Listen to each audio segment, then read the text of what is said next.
আসসালামু আলাইকুম, সবাই কেমন আছেন? আশা করি ভালো আছেন। আজকে আপনাদের সাথে শেয়ার করতে যাচ্ছি একটা খুব মজার আইটেম, সেটা হচ্ছে শুটকি দিয়ে সবজির ঝোল।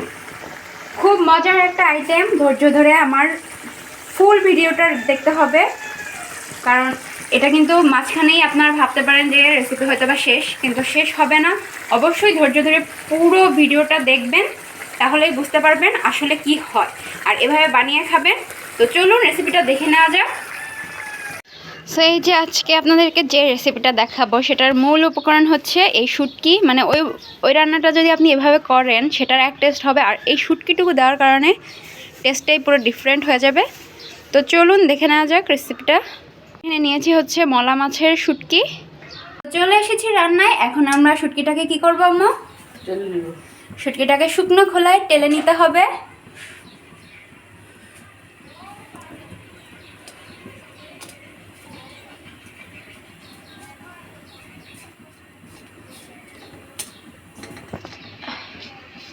তো বাঁশের ল্যাম্পটা যে আসছে খুব সুন্দর। তো এই তো শুটকিগুলোকে টেলে নেওয়া হয়েছে, এখন আমরা এগুলোকে তুলে নেব। এখন আমরা চুলায় একটা কড়াই বসিয়ে তাতে একটু পানি দিয়ে দিলাম। তারপর এখানে দিয়ে দিচ্ছি হচ্ছে স্বাদ মতো লবণ। তারপর দিয়ে দিচ্ছি হচ্ছে হলুদ। তারপর দিচ্ছি হচ্ছে গুঁড়ো মরিচ। এরপর দিয়ে দিচ্ছি হচ্ছে তেল।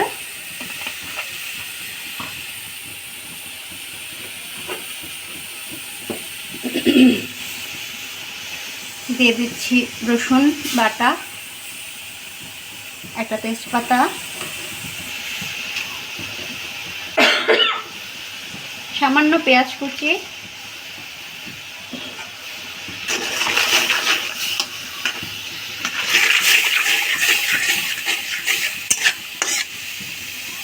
আমরা যে শুটকিগুলোকে টেলে নিয়েছিলাম সেটাকে এভাবে কেটে ধুয়ে নিয়েছি। হ্যাঁ, কেটে ধুয়ে নিয়েছি। তারপর এটাকে দিয়ে দিলাম। তারপর দিয়ে দিচ্ছি হচ্ছে কয়েকটা চেরা কাঁচামরিচ।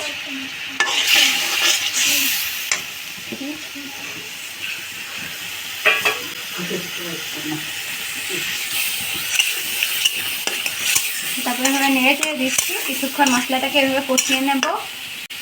পরিবেশনের জন্য নিয়েছি কিছু সবজি। এখানে নিয়েছি হচ্ছে চিচিঙ্গা নিয়েছি আর আলু নিয়েছি এভাবে করে কেটে।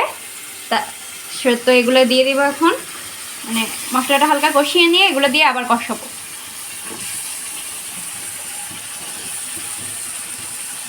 বেশ গরম পড়েছে, এই রান্নাটা একটু ঝোল ঝোল হয়। এই গরমে খেয়ে একটু আরাম পাবেন যারা এরকম শুটকির তরকারি পছন্দ করেন। এত গরমে ভারী খাবার দাবার চেয়ে হালকা খাবারেই আরাম মেলে।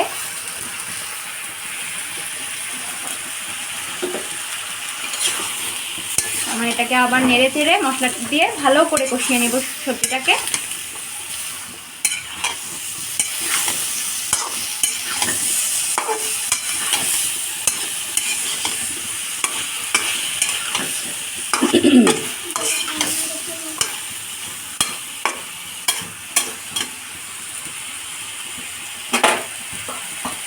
এরপরে আমরা ঢাকনা দিয়ে দেবো, সবজিগুলো একটু সেদ্ধ হবে। তো এই তো দেখেন আমাদের সবজিটা মোটামুটি নরম হয়ে এসেছে, এখনো পুরোপুরি সেদ্ধ হয়নি। আমরা আবার একটু নেড়ে চেড়ে দিলাম। মশলাটা কষানো হবে সুন্দর করে, সবজির নিজস্ব পানি বের হবে, তাই না?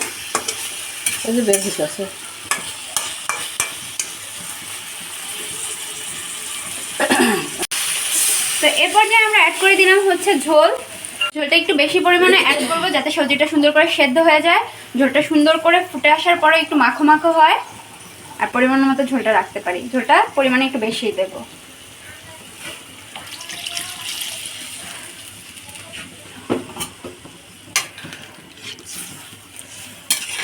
আপনারা চাইলে যখন কাঁঠালের মৌসুম আসে তখন কাঁঠালের বিচিও দিয়ে অ্যাড করে দিতে পারেন। তো এই তো, এরপর আমরা ঢাকনা দিয়ে দেবো, এটা রান্না হতে থাকুক নিজে নিজে। নিজে নিজে কি রান্না হয় না, আগুন না দিলে বেটা রান্না করতে মানে আমরা ওকে কোনো প্রকারে বিরক্ত করবো না। দা ঢাকনা দাও না, শুটকি এটা দিয়ে তুমি বাটটারে না লাগে না। এই দেখুন আমাদের রান্নাটা অলমোস্ট এই অবস্থায় আছে, একদম ফুটে এসেছে ঝোল, সবজিগুলো প্রায় সেদ্ধ হয়ে এসেছে। এখন এটাকে আমরা আরেকটু টানিয়ে নেব, ঝোলটা আরেকটু ঘন হয়ে আসুক। তো এই তো দেখুন এখন এই অবস্থায় আছে আমাদের তরকারিটা, ঝোলটা একেবারেই টেনে এসেছে। একটু ভেঙে ভেঙে দিতে হবে, তাহলে খুব মজা হয়।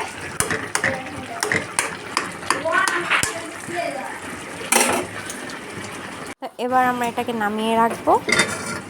এখন আরও কাজ আছে, আমরা আরেকটা কড়াইতে তেল গরম করে নিব, তারপর দিয়ে দিচ্ছি একটা তেজপাতা ফোড়ন, তারপর দিয়ে দিচ্ছি আরও কিছু পেঁয়াজ,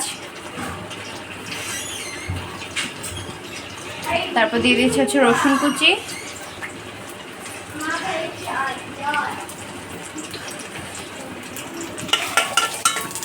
এভাবে নেড়ে চেড়ে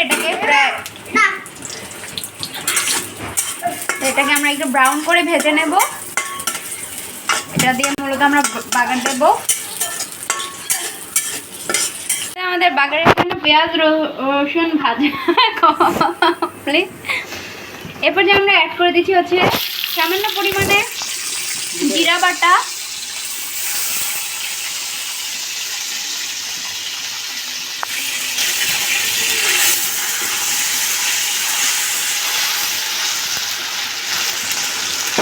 এমনি এমনি আর কি তরকারি এত মজা হয়, মশলা আছে।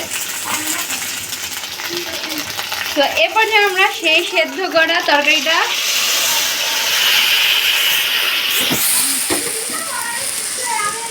ঢেলে দিলাম। আমার একদম পুরোপুরিভাবে ঢেলেই দিয়েছে।